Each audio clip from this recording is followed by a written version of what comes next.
Bill Browder, a lot of people are writing now about how the West was warned about Putin.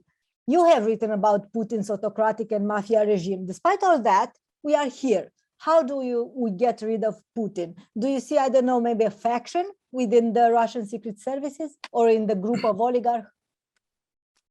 I don't think that we have any ability to get rid of Putin in the West. I don't think that the oligarchs will get rid of him, and because they're scared, and he's looking for betrayal and disloyalty. And I don't think the people will get rid of him in the same way as the North Koreans have not been able to get rid of Kim Jong-un. He's a very hardcore dictator that makes life very difficult for people. I think the only thing that we can do right now is to limit his ability to operate. And to limit his ability to operate, we should basically economically blockade him from all ability to get money. The sanctions, the economic sanctions, need to be more serious. They need to be more all-encompassing. They need to include things that people don't want to include, like oil and gas, any type of economic engagement with Russia at all should stop, so that he just doesn't have the money to carry on. But Ukrainian officials, especially President Zelensky, have repeatedly urged Western leaders to impose a non-fly zone over Ukraine. They are immediately refused. Why is it not possible what Ukraine wants? It is possible. I think that this is a major policy failure of the West. Putin only understands hard boundaries. He doesn't understand the rhetoric. He doesn't negotiate. Diplomacy doesn't work. If he's faced with a situation where his fighter jets are being knocked out of the sky, then the Ukrainian people won't be massacred anymore. His ground offensive doesn't work. We need to stop his air offensive. The air offensive is not targeting the Ukrainian military, it's targeting Ukrainian civilians. I think we have a duty as human beings to have a no-fly zone. And the idea that just because Putin would go to war with us, he will go to war with us anyways. We should just take off the gloves and stop this navel gazing and enforce a no-fly zone. That would change everything. What about the nuclear threat, like in Syria, the use of chemical weapons? Because last evening, Putin's chief spokesman refused to deny that Moscow could resort to the use of nuclear weapons. He'll use any kind of weapon he has at any point that he sees it to his advantage, and it's not now. It's at any point he'll use any weapon. We have to understand that that's who he is. And we have to take a much harder line with him, which is that we should give him, the fact that he said that means that every purchase of oil should stop today. Every bank that's not disconnected from SWIFT should be disconnected from SWIFT today.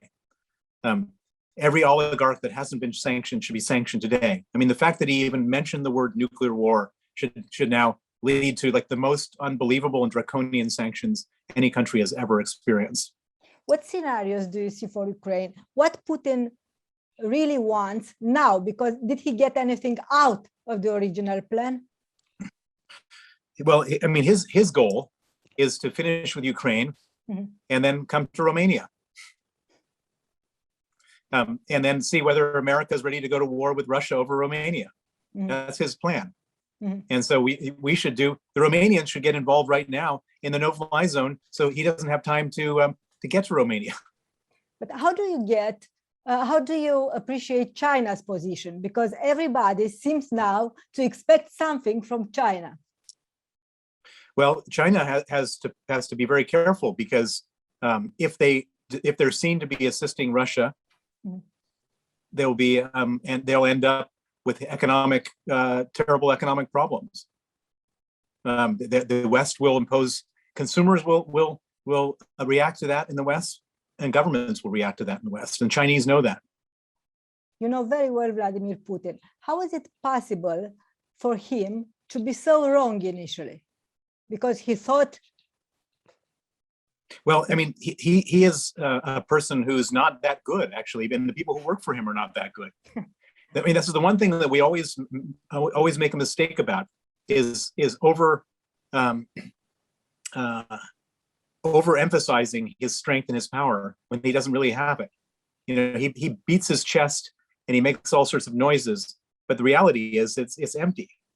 He can't even win against Ukraine, which is much smaller, much poorer, much less well equipped, and he certainly can't win against the West.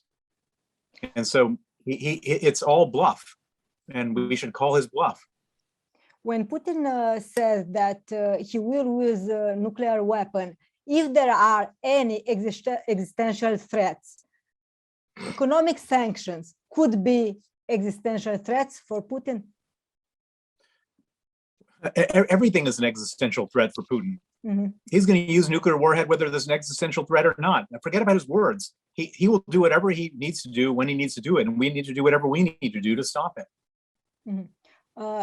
It is my last question. Let's say that in one way or another, Putin is removed. What about the system? Will Russia suddenly have a new face? It all depends on whether he's removed by another KGB person who carries on in his tradition, or if he's removed by the people who put in a leader like Alexei Navalny, who's like the Russian Nelson Mandela. Do you trust that Russian people can do such a change now? No, I don't think it's likely, but I think that anything could happen. When the moment that you open up the Pandora box of war, anything can happen.